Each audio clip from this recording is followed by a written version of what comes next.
You're right on time for Hope TV Newswatch on this 30th day of June 2025.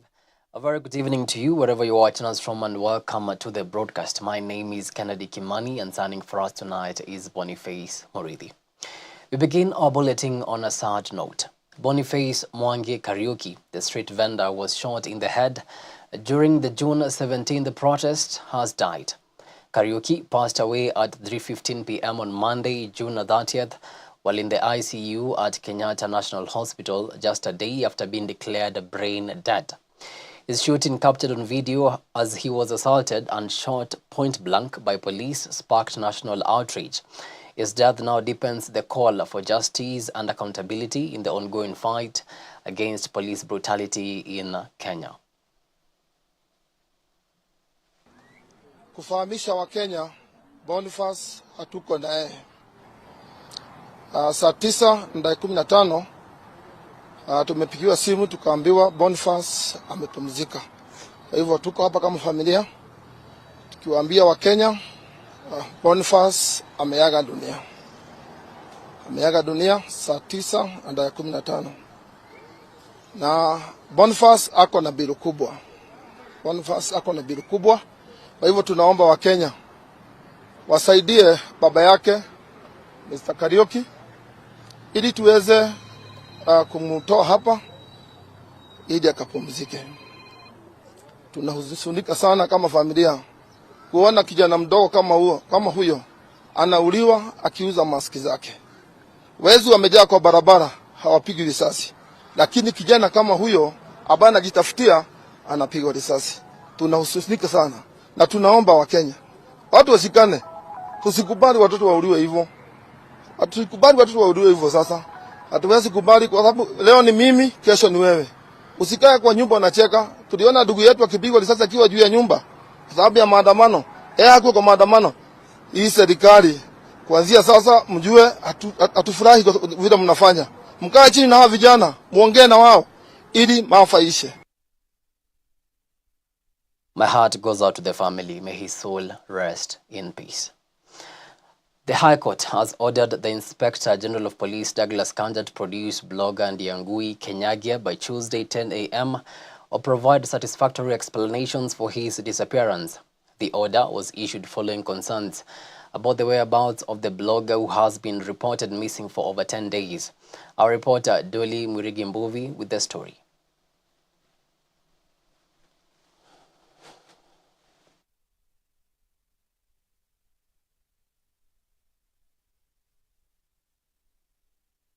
It has been more than 10 days since blogger Ndiangui Kenyagia disappeared from the public. I am fearing, but I'm praying for the best. Musiniulie mtoto tafadhali.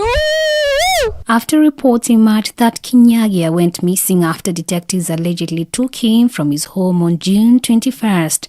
The order for Kenyagia's extradition was issued by Justice Chacha Mwita during the hearing of an application filed by the Law Society of Kenya. The LSK moved to court after allegation that Kenyagia was abducted by unknown persons on June 21st in the Kinoo area and has not been found or heard since then. Justice Mwita ordered that the case be heard again on Tuesday morning, when the Inspector General of Police, Douglas Kanja, will be required to bring Kenyagia to court or provide details of efforts to find him. Speaking after the order was issued, thank you very much, fellow Kenyans. Mpakasi MP Babu Wino, who is one of the Kenyagia's lawyer, expressed his disappointment following the blogger's alleged arrest. We have the facts that the DCI arrested this gentleman in his house. An inventory was taken to show that he was indeed arrested on the 21st day of June. Up to date, 10 days later, he hasn't been produced, which means that he was abducted and he's incommunicado. And the directions have been given today by the judge, and he has stated clearly that the Inspector General of Police should produce Ndiangui Kenyagia by tomorrow. If he doesn't do so, then he should appear before court tomorrow at exactly 11 a.m. So let us meet tomorrow. The IG, be prepared, come with our client. And the DCI boss has also been summoned together with the IG to appear tomorrow in court physically meet us there as we protect the inherent and inalienable rights of Kenyans. We know the rights of these Kenyans that can never be infringed. The case has sparked outrage across the country, with human rights groups and civil society groups demanding transparency and accountability from security forces. Amnesty International has called for the blogger's immediate release, alleging that she was abducted by suspected detectives. In a statement, the Amnesty International called for Kinyagia to be either released or brought before a court of law rather than being held. According to his family, Kinyagia disappeared under suspicious circumstances after men believed to be detectives surrounded his home in Kinoo. Witnesses reported that the men arrived in several unmarked vehicles and remained outside the area for about 9 hours before forcing their way into his home. Calls for Kinyagia's release come as pressure continued to mount on authorities 10 days since he was seen last. Dolly Murigimbovi for Hope TV.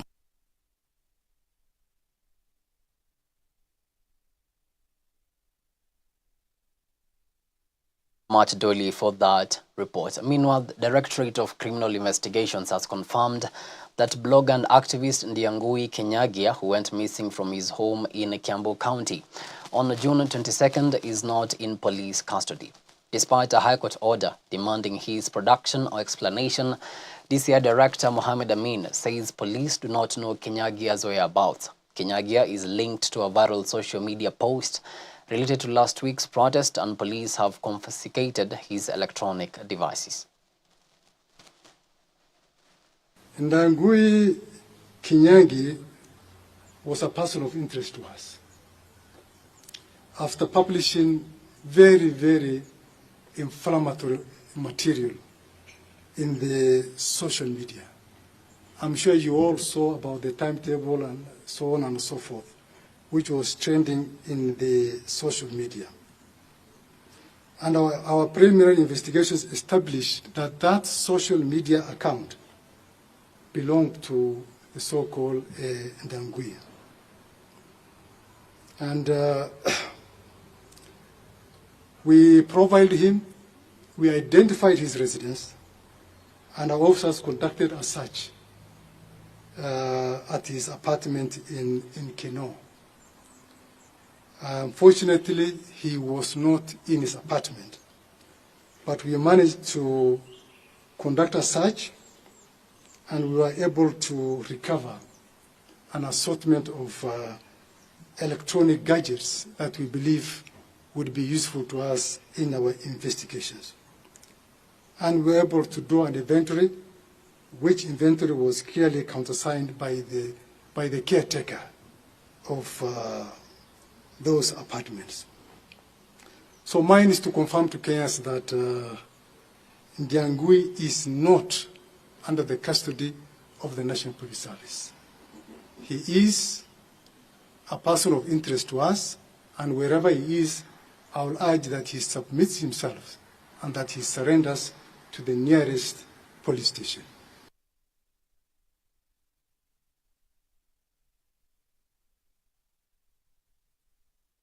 June 25th demonstrations spiral into chaos in Nairobi, leading to widespread looting, destruction and disruption of businesses. What began as a day of nationwide peaceful protest quickly turned violent as criminal elements hijacked the demonstrations, targeting shops, institutions and critical public infrastructure, with traders reportedly losing goods worth hundreds of thousands of shillings. Caleb Moti now takes a look at how the situation is 5 days later. It has been 5 days since the June 25th demonstrations, and while things are slowly going back to normal for many business owners, the scars still remain fresh. In Nairobi, areas around the OTC roundabout and Koja area witnessed some of the most severe incidents. Shops were broken into, vandalized, and some cases set ablaze. Several affected business owners estimate their losses. Hii serikali ningeiuliza at least iweze kufikiria mwananchi wa kawaida, cause tunaumia sana cause kuna watoto actually kama kesho wanarudi shule na kuna wengine bado wamerudi leo. Hatuna pesa za kuwarudisha shule. Sasa tunashangaa hata tutafanya aje. Kuna pali imefika mpaka unashindwa, unaona umefika mwisho. Lakini amana Mungu wako. Imefika hatuna hope ya maisha sahi. Juu kila kitu ilienda, tuna plan, tuko na maroon, tunaanzia wapi sasa? Yeye kile alituambia tu pole. Kutoka hapo hatujasikia sauti yake hata kidogo. Hatuna kazi, tunakaa kuja huku kila siku. Tuone kama kuna mtu alisha sana atasaidia, lakini tunajia. Lazima Mungu mwenyewe atusaidie. Hii maandamano ili affect vitu mingi. Ukiangalia ule mama alibiwa kitu ama ule mzee alibiwa kitu, bana mimi nasema pole. Ule mwenye anaiba ule afanye vizuri. Hebu imagine ule mtoto kama 5 wamefunga shule. Ndio hii watoto wanarudi shule. Ule madhe uliba vitu zake, unadai huyu madhe alipia nini hawa watu school fees? Hiyo ni uchungu bana. In the business district, owners are now rebuilding, some out of pocket, while others with nowhere to rely on. Traders have lost hope in the government and now say that no support has been offered to them, despite Interior Cabinet Secretary Kipchumba Murkomen visiting the affected businesses. Hakuna, Murkomen alipita tu na hizo suti zake akisema tu poleni. Tukasikia ati wataita watu wa biashara. Though sija confirm mtu yote amekuwa compensated. Siwezi sema no one is compensated till now. Naona tu watu wa biashara wanaripia tu vitu zao wenyewe peke yao. Sijasikia mtu amesema amefandiwa na serikali. As traders struggle to pick up the pieces, their calls for support grow louder, not just for compensation, but for lasting solutions that ensure their businesses, livelihoods, and dreams are protected. Reporting for Newswatch, I'm Caleb Mwotim. Much Caleb for that report. Moving on swiftly, and 5 suspects accused of organizing the planned Gen Z protest in Bungoma have been released on a 20,000 shillings bail each after court found the prosecution's evidence lacking. Chief Magistrate Yeshimo dismissed the state's bid to deny bail, citing weak grounds. The suspects must now report to DCI offices every Monday. The legal team hailed the ruling as a win for justice while urging local leaders to stop weaponizing police against citizens. Tuliambia mahakama kwamba madai hayo hayana msingi. Madai hayo ni ya kupotosha. Madai hayo ni ya kudhulumu wananchi wenye nia njema ya kwenda kwenye barabara kuandamana ili kuleta mabadiliko ya uongozi na mabadiliko ya kitawala katika taifa la Kenya. Tumefurahia kwamba mahakama hapa Bungoma kupitia hakimu mkuu imeweza kukubaliana na ombi letu na kupata kwamba serikali kupitia kwa kiongozi wa mashtaka haijatoa ushahidi wa kutosha ili kuwezesha wale vijana kuzuiliwa na polisi. Na hivyo mahakama imeamuru vijana hao waachiliwe kwa dhamana ya shilingi 50,000 au mfadhili sawa, na pia waachiliwe kwa dhamana ya pesa ya shilingi 20,000. Expected them to do their homework. It is not our duty as the defense counsel to do their homework. And to that extent, it was clear that they had no clear reasons why they wanted to continue holding these young people.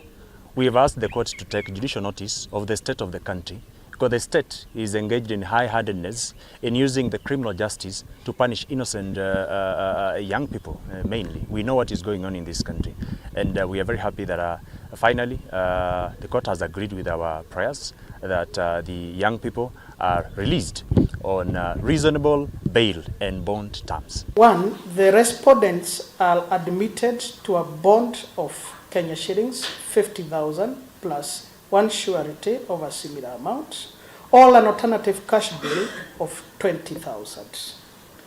2, the respondents are ordered to be reporting to the investigating officer at DCI Bungoma every Monday of the week to assist in investigations.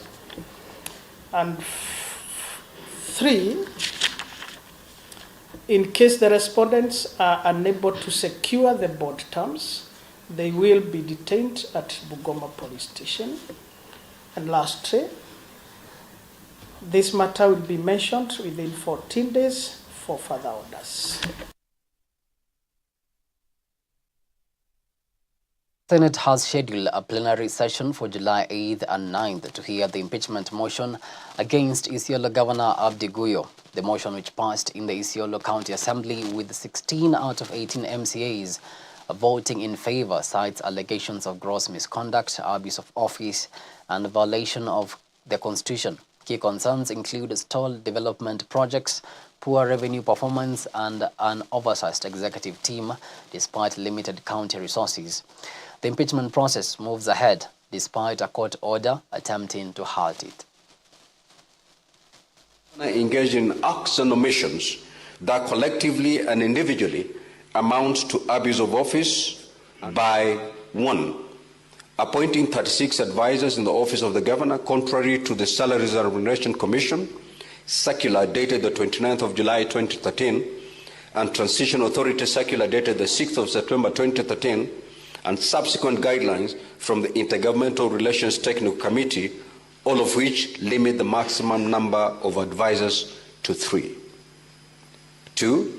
Appointing 31 chief officers instead of 18, which are provided for in the county executive staff establishment of July 2022, despite the county having only 6 departments. Appointing 2 deputy county secretaries to positions that are neither recognized in law nor provided for in the county staff establishment.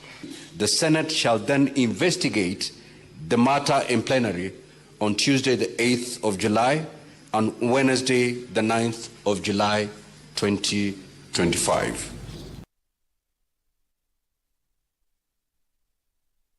Tragedy struck Garissa town early Monday morning as a massive fire tore through Suk Mukti market, leaving hundreds of traders counting devastating losses. The inferno, which started around 6 a.m., razed down dozens of stalls dealing in fresh produce, clothing, electronics, and household goods. Firefighters and locals battled strong winds to contain the blaze, but not before it left 5 people injured and livelihoods in ashes. Traders are now demanding lasting solutions, blaming repeated market fires on poor preparedness and suspected electrical faults. County and national officials have launched investigations and pledged relief and recovery measures. Hii ni mahali ambao inasaidia watu wengi sana. Orphans, wale wakina mama ambao hawana mabwana, inasaidia watu wengi sana katika hii Garissa hii. And in fact naweza kusema hata watu ya Mandera, Wajia yote wanakuja hii soko ambao kununua kitu. Even watu ya North Down Kenya wanakuja kununua kitu hapa kwa hii soko. Hii soko ilikuwa nashikilia Garissa. Ni main brim ya Garissa.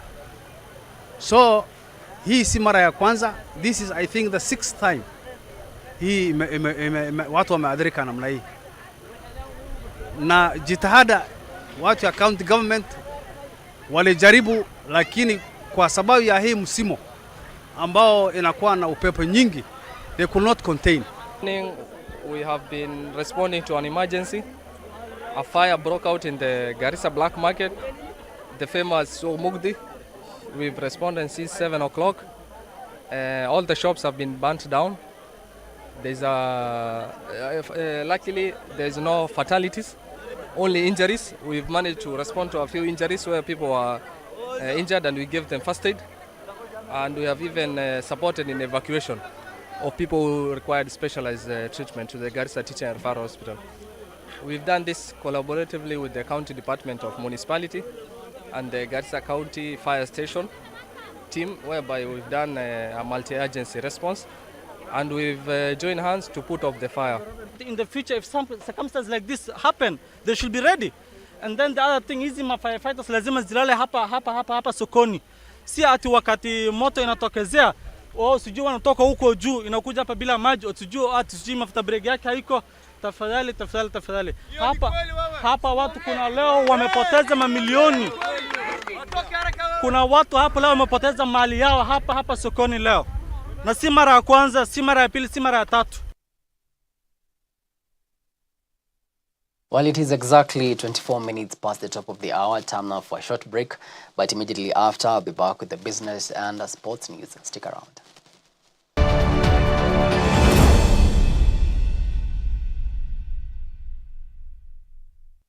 Hope TV is where you look and live. with an excellent selection of the best Christian programming consisting of local and international content of inspirational stories, talk shows, Bible commentary, youth, health shows, children entertainment, contemporary gospel music, extended times of worship, live broadcast, news, movies, drama, Christian ministry programs, and so much more. Hope TV is another quality service from Christ is the Answer Ministries with over 45% of authentic and credible local content every week. Hope TV is a sister station to Hope FM, Kenya's leading Christian radio station with footprints across the country. Tune in to Hope TV, where you look and live. Going back to the heart of worship. Whether up the mountain or down the valley, we were created to worship God. Enjoy carefully selected worship music every Wednesday all day long. Oh, I will sing of the goodness of God.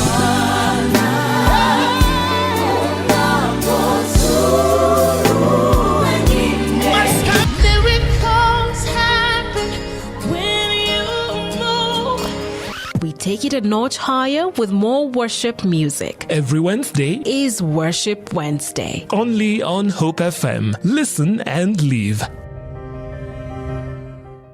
Thank you for tuning in to Hope TV, your go-to channel for hope, inspiration, education, and wholesome entertainment.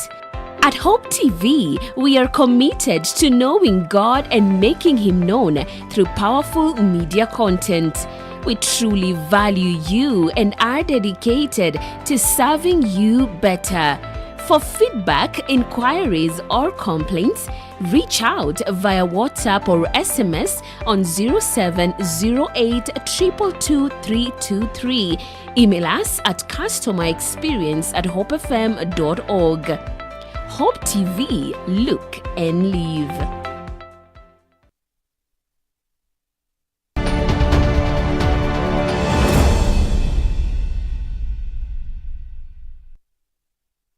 Back now, let's get down to business. And President William Ruto has urged global leaders to back a landmark outcome document at the UN's 4th International Conference on Financing for Development in Seville, Spain, calling it Battle for Equitable Growth and Sustainable Development.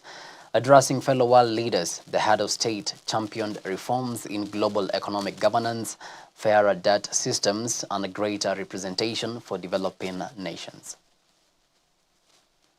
Africa's development is first, our foremost responsibility. We approach it with purpose and determination. Yet, strong global partnerships remain essential to our collective success. Calls for greater flexibility in ODA are steps in the right direction. I am encouraged by the recognition of trade and industrialization as drivers of structural transformation. No country has achieved lasting prosperity without manufacturing and export diversification. Africa is ready, poised, and prepared to become the next frontier of global production and innovation. I also welcome the focus on debt, liquidity, and the cost of capital.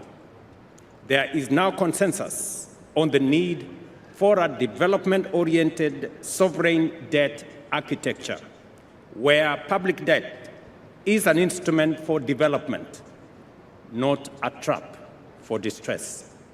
Additionally, effective debt management and crisis prevention, including debt transparency and responsible borrowing and lending, are key, while lowering borrowing costs and expanding fiscal space is essential for sustainable development. From Spain to the country to a story that many Kenyans are happy to hear. Now, the Kenya Revenue Authority has extended the tax filing deadline by 24 hours, offering reprieve to thousands of Kenyans who faced being locked out. The new deadline is now midnight Tuesday. the 1st of July. KRA says the extension comes after technical glitches on the ITAC system disrupted last-minute filings on June 30th. To support the rush, KRA's contact center will also remain open from 7 a.m. to 8 p.m. on Tuesday.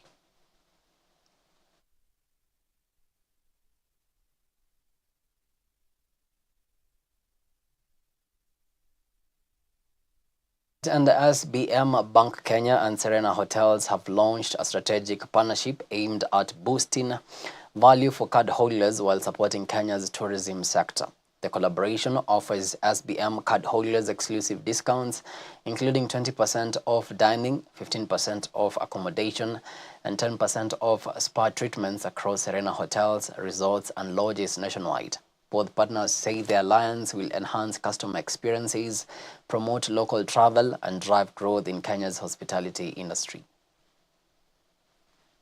So our partnership is going to allow SBM bank card holders to enjoy a 20% off on dining experiences at Nairobi Serena, and also 15% off on accommodation experiences at Nairobi Serena and our other Serena hotels within Kenya, and a 10% off on Maisha Spa experiences. So whether you want to relax, you want to take care of your body, your skin, you want to get a massage, you're going to have that benefit as a customer of SBM Bank when you come to Serena Hotels. The reason for this partnership is to ensure that we are innovating around the consumer, the customer, to give them value from an experience perspective and value from the perspective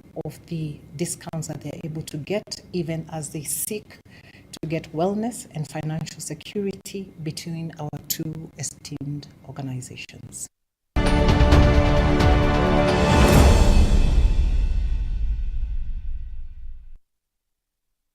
Some sporting action. 8-time champions KCB Chess Club are making their title ambitions crystal clear in the 2024-2025 Kenya Chess Premier League. After 9 rounds, the Bankers remain unbeaten and top the table with 25 points. Over the weekend, they crushed Nairobi Chess Academy 4.5 to 0.5 and fought to a 2.5 to 2.5 draw against fierce rivals Equity Bank. This weekend has been quite a good weekend. We started leading the league, and we had quite a big gap between us and second place. And we won the first game against Nacha, who've given us a lot of trouble in the past few years.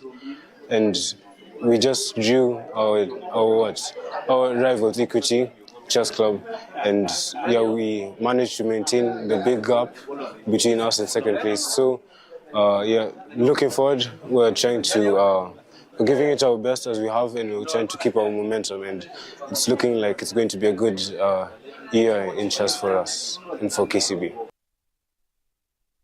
Kenya's top amateur golfer John Legirma has tightened his grip on the KAGC series standings after a brilliant 7-under-par finish at the NCBA Goldfields Trophy in Kakamega. The late entrant fired rounds of 68, 74 and a bogey-free 67 on the final day to top a strong field of 66 players.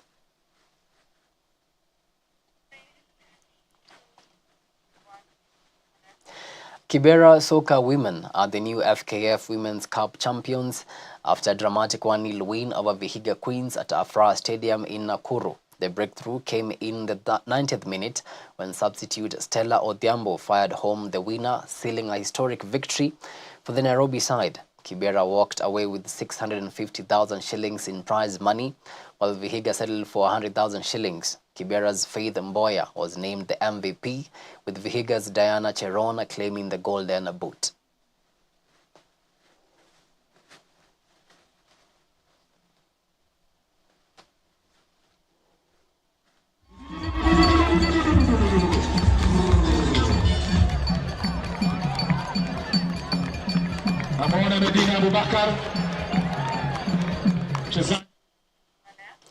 Now, Nairobi United have completed a fairy tale season, stunning Gor Mahia 2-1 to lift the FKF Cup and seal a historic domestic double.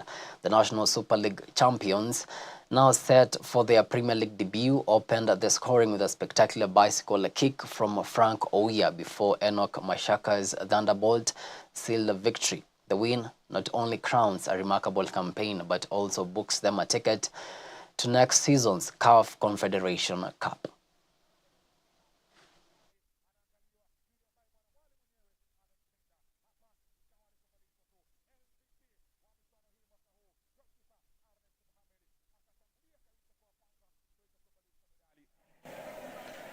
Medali ambayo moja kwa moja ni dhihirisho kwamba watacheza michuano ya kimataifa, ni dhihirisho kwamba wao ni mabingwa. Enoch Mashaka, goli zuri amefunga kwa kweli, labda huenda ilikuwa ni miongoni mwa magoli yake mazuri, ama likawa goli moja ndani ya magoli yake mazuri, ama likawa hili ndilo goli lake zuri tangu aanze kucheza mchezo huu wa mpira wa miguu. Lakini kikubwa kabisa hapa ndio ilikuwa kurasimishwa Isaac Ouma, nahodha huyo kwa upande wa vijana wa Nai Boys, akapewa kikombe kile kikishikwa pamoja na watu wawili muhimu, rais wa shirikisho pamoja na country director Mozartbet. Akaenda kutafuta mashahidi, na mashahidi ni wachezaji wenzake. Wao wakasema ndio, sisi ni mashahidi, tumekuwepo na tumekuja, na rasmi wakatangazwa mabingwa. Rashasha zikapanda juu rasmi. Nai Boys, Nairobi United, mabingwa wa Mozartbet Cup msimu wa 2024-2025. Hapa ni rasmi kwamba Nai Boys wako ndani kimataifa, wako ndani ligi kuu. Hongera Nairobi United.